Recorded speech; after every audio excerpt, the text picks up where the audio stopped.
Shalom, saudara-saudari yang dikasihi Tuhan. Kita berjumpa lagi dalam pertemuan ibadah Kolom di minggu berjalan ini. Dan kita akan memulaikan ibadah Kolom saat ini. Untuk itu saya jemput berdiri dan kita bersama-sama memuji nama Tuhan dengan Kidung Jemaat nomor 17, Tuhan Allah hadir.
Kita tabiskan ibadah ini.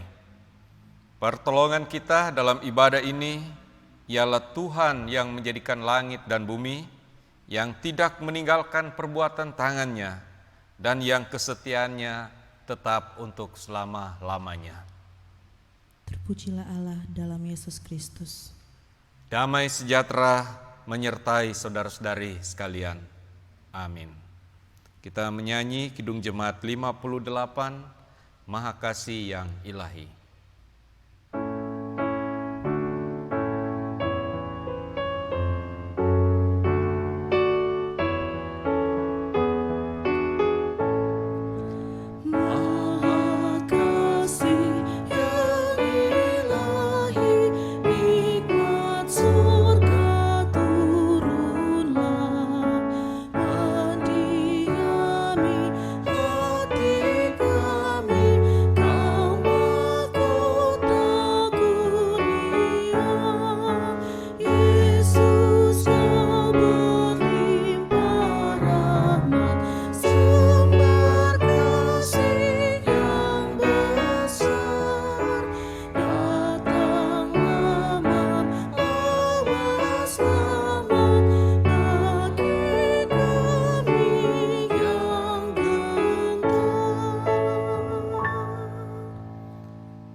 Mari kita berdoa untuk pelayanan firman Tuhan. Kita berdoa. Ya Tuhan Allah, Bapa di sorga, kami bersyukur karena Engkau menuntun dan menghimpunkan kami saat ini guna beribadah. Dan kami merasakan hadirat Tuhan, Engkau hadir di tengah persekutuan kami. Dan Engkau berkenan menyapa kami semua dengan firman-Mu, yang hendak kami baca, dengar, dan renungkan.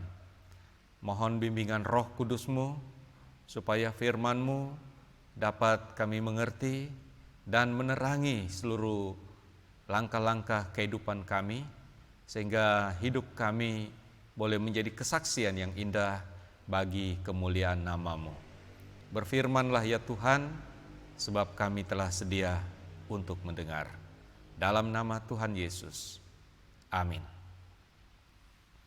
Saudara-saudari yang dikasihi Tuhan, pembacaan kita dalam ibadah pada saat ini terambil dari Roma 12 ayat 17 sampai ayatnya yang ke-21, dilanjutkan di pasal 13 ayat 8 sampai ayatnya yang ke-10.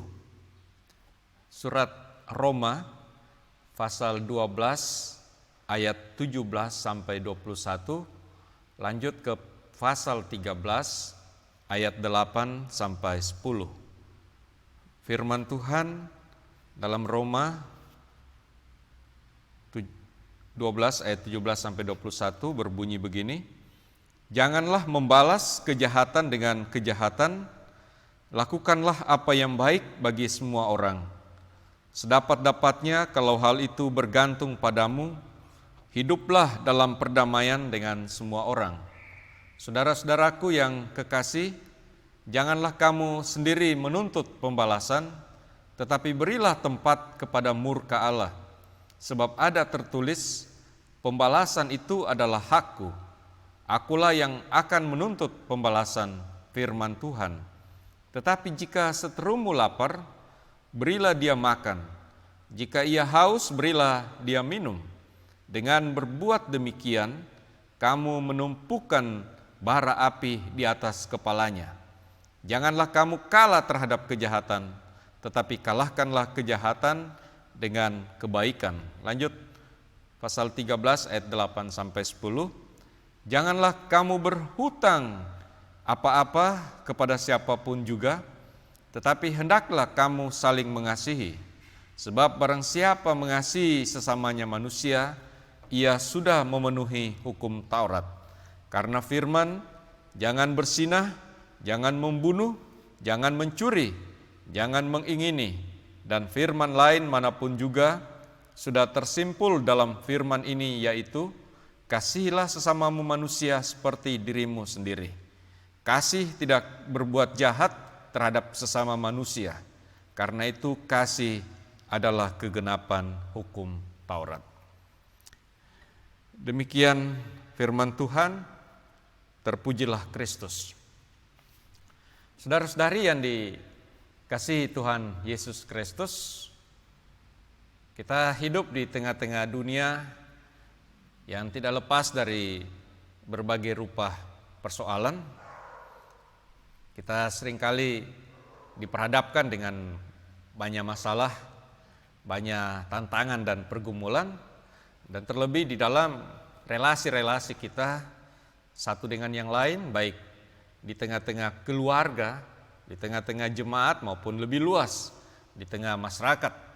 Tentu ada hal-hal yang seringkali yang membuat kita mengalami persoalan-persoalan, mengalami sesuatu yang menghalangi hubungan-hubungan di antara satu dengan yang lain. Dan inilah kenyataan yang seringkali terjadi.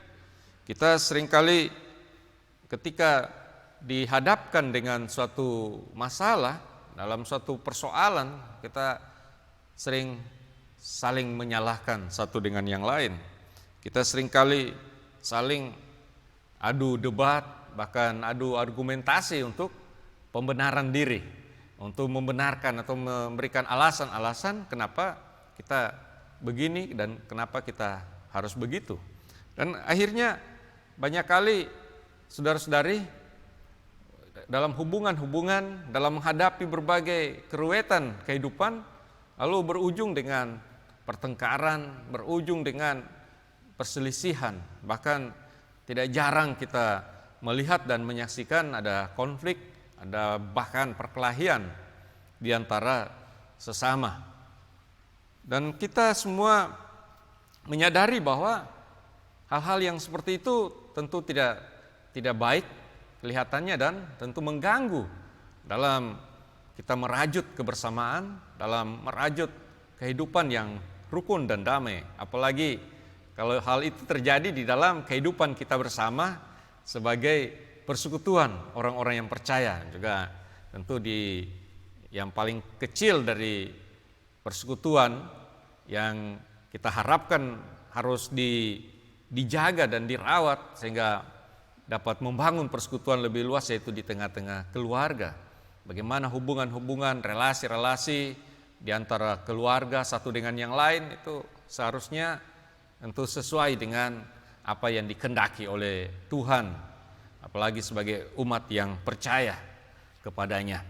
Nah, saudara-saudari yang dikasihi Tuhan Yesus Kristus, bagian pembacaan kita dari Roma 12 ayat 17 sampai 21 dan pasal 13 ayat 8 sampai 10 ini bagian dari tulisan Rasul Paulus yang berkaitan dengan bagaimana kita hidup sebagai orang-orang yang percaya.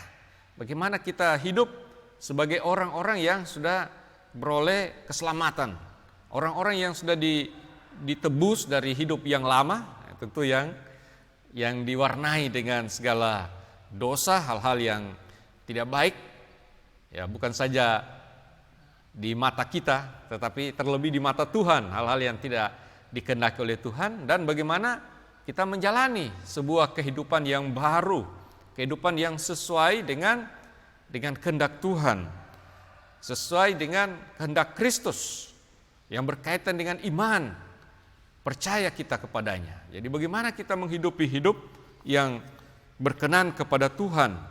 Nah, dari bagian pembacaan kita tadi digambarkan tentu berkaitan dengan hubungan-hubungan yang tadi saya sampaikan bahwa tidak lepas dari berbagai masalah-masalah, menghadapi berbagai persoalan di antara kita dengan sesama. Maka ada beberapa hal yang diingatkan kepada kita dari Roma 12 ayat 17 sampai 21. Di sana diperlihatkan yang pertama ialah bahwa kita diingatkan supaya jangan membalas kejahatan dengan kejahatan.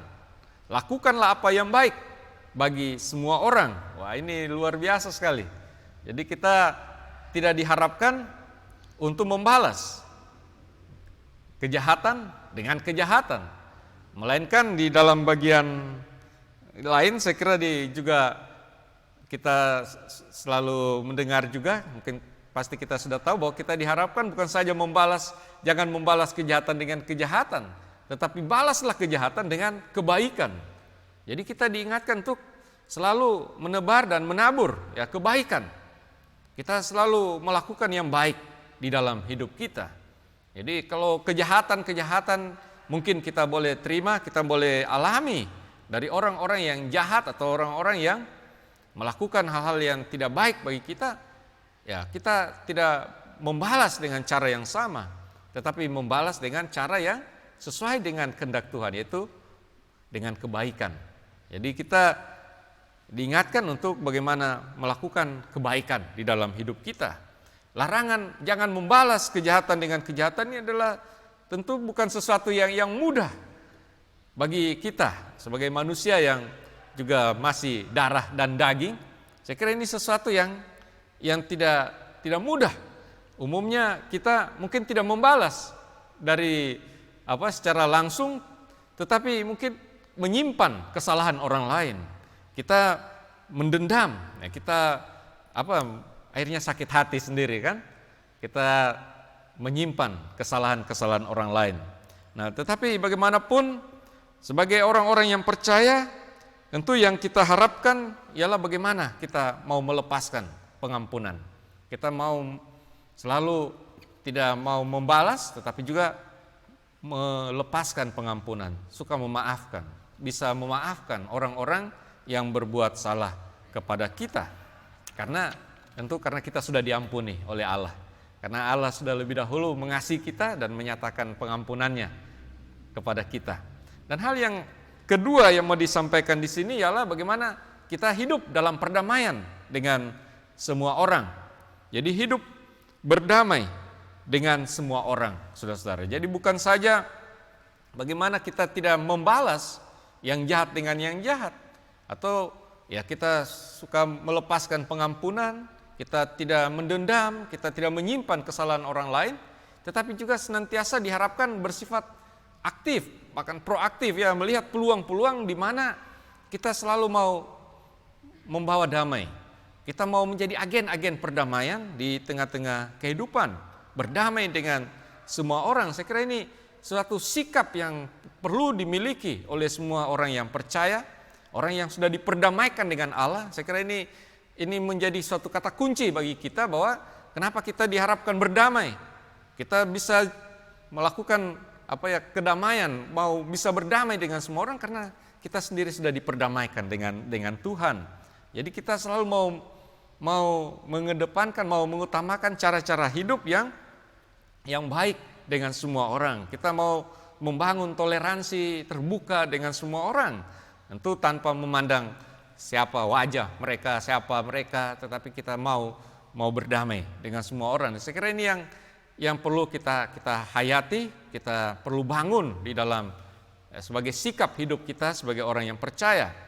Yang ketiga yang dikatakan di sana itu tentang soal berkaitan dengan pembalasan, dan di situ Rasul Paulus mengatakan bahwa pembalasan adalah hak dan otoritas dari Allah. Jangan kamu sendiri menuntut pembalasan, tetapi berilah tempat kepada murka Allah. Sebab ada tertulis pembalasan itu adalah hakku. Akulah yang akan menuntut pembalasan, firman Tuhan. Jadi ini tentu berkaitan dengan bagaimana kita melihat ketika menghadapi masalah-masalah, ya kita diingatkan untuk tidak main hakim sendiri, kita tidak melakukan sesuatu yang tidak menjadi haknya kita. Jadi kita menempatkan sebagai haknya Tuhan itu pembalasan. Jadi ini suatu cara orang-orang percaya bagaimana bergantung kepada Tuhan. Jadi melihat bagaimana kehidupan dengan berbagai masalah itu di dalam perspektif iman kita kepada Tuhan, dan kita senantiasa mau bersikap mengutamakan Tuhan. Biarlah Tuhan yang bekerja, berkarya di dalam segala kehidupan, di dalam menghadapi berbagai masalah-masalah. Dan yang keempat, dari pasal 12 itu dikatakan supaya bagaimana jika seterumu lapar, berilah dia makan, jika ia haus, berilah dia minum, dan seterusnya. Dengan berbuat demikian kamu menumpukan bara api di atas kepalanya. Janganlah kamu kalah terhadap kejahatan, tetapi kalahkanlah kejahatan dengan kebaikan. Jadi di sini diharapkan bagaimana kasih yang kita harus kembangkan, tumbuh kembangkan di dalam hidup kita. Bagaimana kita tidak dipengaruhi dengan perbuatan orang sehingga membuat kita melakukan sesuatu yang membatasi dengan sesuatu yang kita buat kepada seseorang karena kita memandang muka atau melihat dia musuh, sehingga kita tidak melakukan. Tetapi bagi orang-orang percaya, kalau bahkan dikatakan jika seterumu lapar, berilah dia makan. Jika dia haus, berilah dia minum. Artinya bahwa kita membalas, sekali lagi kejahatan bukan dengan kejahatan, tapi membalas dengan kebaikan. Selalu melakukan hal-hal yang baik, dan kita mengalahkan orang bukan dengan kehebatan, kita merasa kuat dengan kita, kalau dia bisa buat begini, tentu kita juga bisa buat begitu, tetapi dengan kasih kita mau menang. Kita memenangkan sebuah katakanlah pertarungan atau sebuah keadaan yang dalam relasi kita dan sesama dengan senantiasa melakukan kebaikan, melakukan kasih. Jadi begitu yang diharapkan oleh Tuhan kepada kita melalui nasihat Rasul Paulus ini. Saya kira kita diingatkan sebagai orang-orang percaya bagaimana kita tetap komitmen sebagai orang percaya itu. Jadi bukan hanya sebagai orang percaya itu kita hanya katakanlah secara KTP kita orang Kristen, atau kita rajin beribadah, atau kita juga mengaku bahwa kita beriman kepada Tuhan Yesus Kristus. Tetapi dalam praktek-praktek kehidupan kita, dalam relasi-relasi kita dengan sesama itu harus kita buktikan. Kita harus tunjukkan bahwa secara demikianlah sifat atau sikap sebagai orang-orang Kristen. Kalau kita bandingkan dengan Roma 13, jadi di sini saya kira di sana mau mengungkapkan bagaimana kita selalu menyatakan kasih di dalam hidup kita. Kita diingatkan supaya kasih itu selalu mewarnai hidup setiap orang percaya di dalam kehidupannya. Jadi selalu hidupnya diwarnai dengan kasih, karena dikatakan kita ini orang-orang yang berhutang kepada Tuhan. Kita berhutang apa? Kita berhutang kasih. Di mana Allah di dalam Yesus Kristus sudah menyatakan kasih-Nya yang rela berkorban, yang sudah menyelamatkan kita, yang sudah menjadikan kita hidup baru. Jadi sebagai orang-orang percaya kita sadari bahwa kasih Allah itulah yang sudah menganugerahkan kepada kita hidup yang baru, menganugerahkan keselamatan, memberikan kita pengharapan bukan hanya hidup sekarang tapi terlebih masa depan. Pasti keselamatan itu akan disempurnakan pada saatnya hidup ini singkat saja saudara-saudari, kita menjalani hidup ini secara hanya singkat saja, dan di dalam waktu yang singkat ini saudara-saudara dan saya dipanggil Tuhan untuk bagaimana menghidupi kehidupan sebagai orang percaya, bagaimana menghidupi iman kita itu di dalam relasi-relasi kita yang baik dengan sesama. Senantiasa kita menabur kebaikan, menebarkan selalu damai, membawa selalu kasih Kristus di sepanjang hidup kita.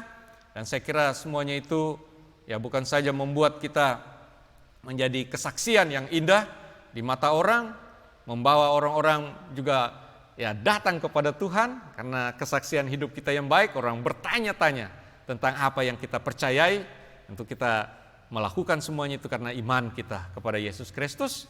Dan segala perbuatan-perbuatan yang kita buat dalam relasi kita sesama itu adalah bagian daripada ucapan syukur kita kepada Tuhan yang sudah lebih dahulu mengasihi kita. Semoga saudara-saudari dengan tuntunan kuasa Roh Kudus kita akan selalu dimampukan untuk kita menjalani hidup sesuai dengan firman Tuhan, untuk selalu melakukan apa yang terbaik, sehingga nama Tuhanlah yang dipuji dan dimuliakan. Amin.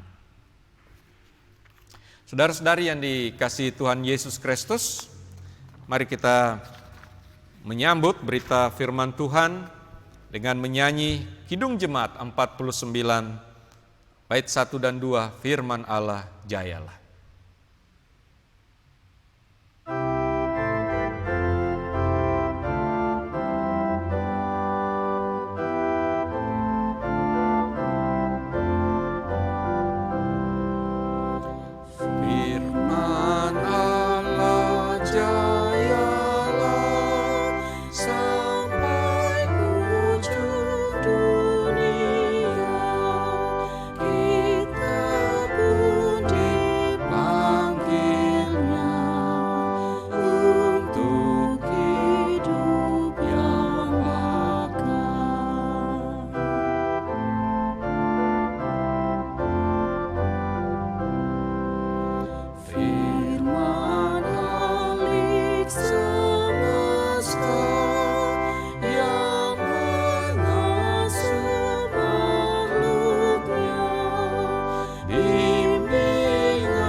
Saudara-saudari yang dikasihi Tuhan, sebagai tanda syukur atas segala pemeliharaan dan berkat-berkat Tuhan di dalam hidup kita, marilah kita membawa persembahan kita dengan penuh sukacita untuk menunjang daripada keluasan kerajaannya dalam pemberitaan firman-Nya melalui Jemaat GPID Peniel Palu.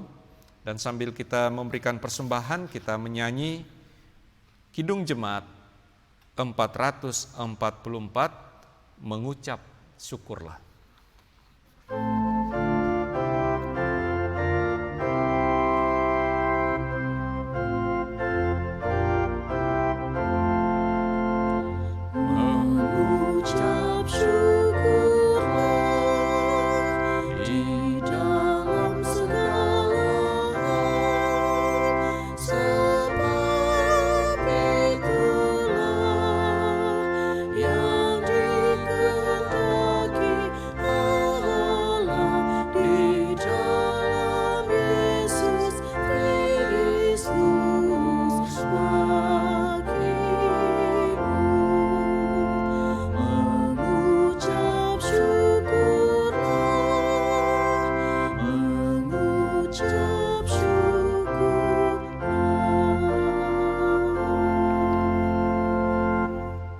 Saudara-saudari yang dikasihi Tuhan, mari kita membawa segala apapun yang menjadi pergumulan kita, apapun yang menjadi rencana harapan, dan juga segala syukur kita kepada Tuhan di dalam doa kita. Mari kita berdoa. Ya Tuhan Allah, Bapa di sorga, segala puji dan syukur kami senantiasa mau sampaikan ke hadirat-Mu. Sebab Engkau Allah yang penuh dengan kemurahan, Allah yang Maha Kuasa tetapi juga yang penuh kasih dan rahmat. Engkau yang sudah menjadikan kami sebagai anak-anak-Mu, sebagai milik-Mu. Engkau yang telah menebus kami dari segala kesalahan dan dosa, dan Engkau telah membaharui hidup kami, serta senantiasa mendiami kami dengan kuasa Roh-Mu untuk menuntun dan mengarahkan kami untuk hidup sebagai anak-anak-Mu.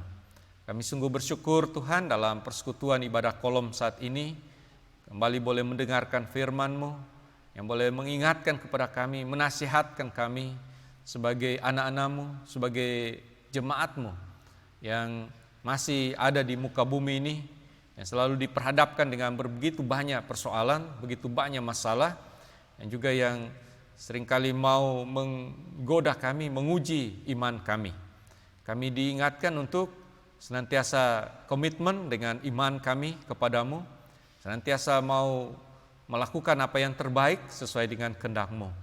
Tidak membalas kejahatan dengan kejahatan, melainkan melakukan selalu kebaikan, senantiasa mau berdamai dengan semua orang, bahkan memberikan tempat bagi Tuhan untuk sebagai hakim, sebagai yang dapat membalas semua orang menurut apa yang dia perbuat, dan juga senantiasa terbuka untuk mengampuni, melepaskan pengampunan, mengasihi semua orang, sebab kami sudah lebih dahulu dikasihi oleh Tuhan, sebab kami sudah lebih dahulu diselamatkan oleh Tuhan.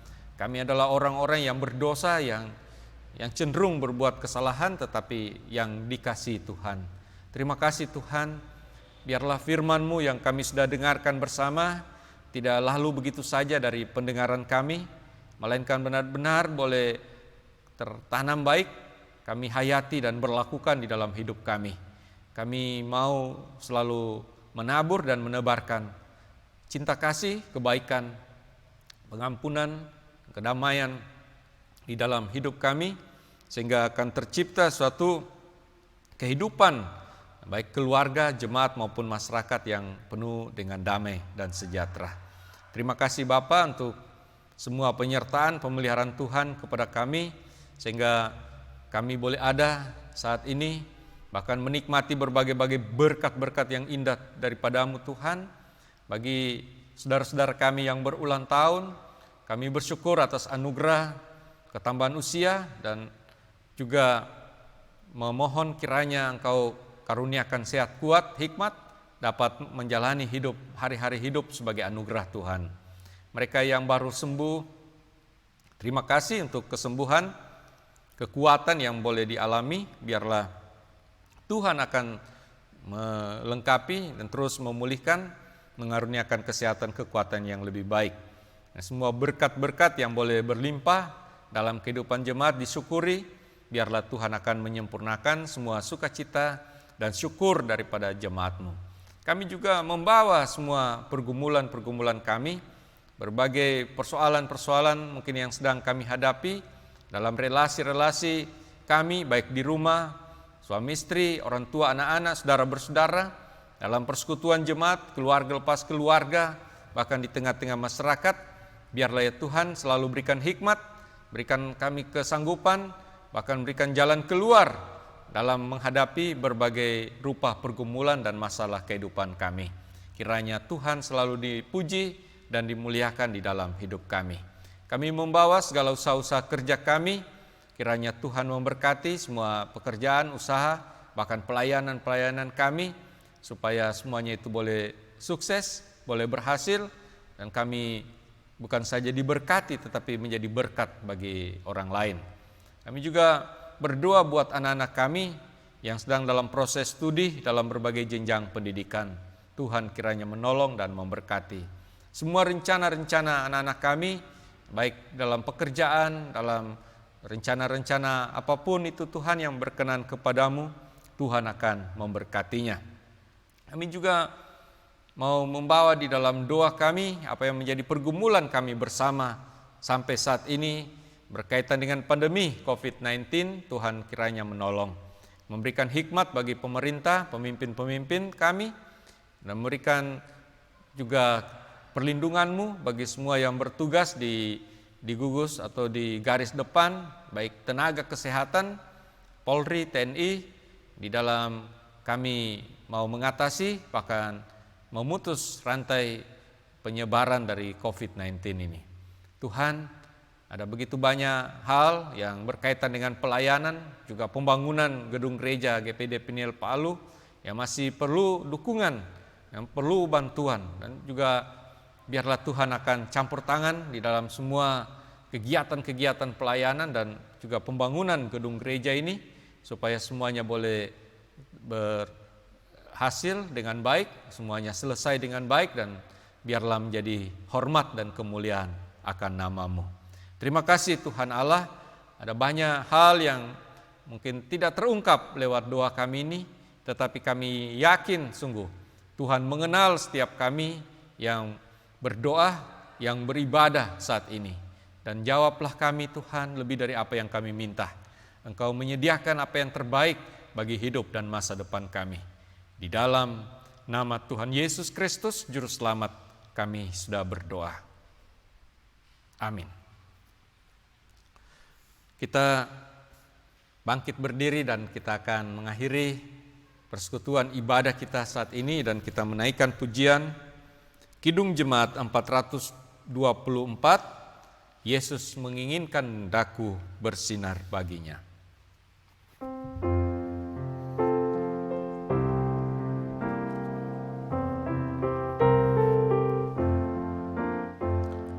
Yesus menginginkan daku bersinar baginya, dimanapun ku berada, ku mengenangkannya. Bersinar, bersinar, itulah kehendak Yesus. Bersinar, bersinar, aku bersinar terus. Saudara-saudari sekalian, terimalah berkat Tuhan dan pulanglah dalam damai sejahtera dan lakukanlah firman-Nya. Kasih karunia dan damai sejahtera dari Allah Bapa, dari Yesus Kristus dan Roh Kudus menyertai saudara-saudari dari sekarang sampai selama-lamanya. Amin.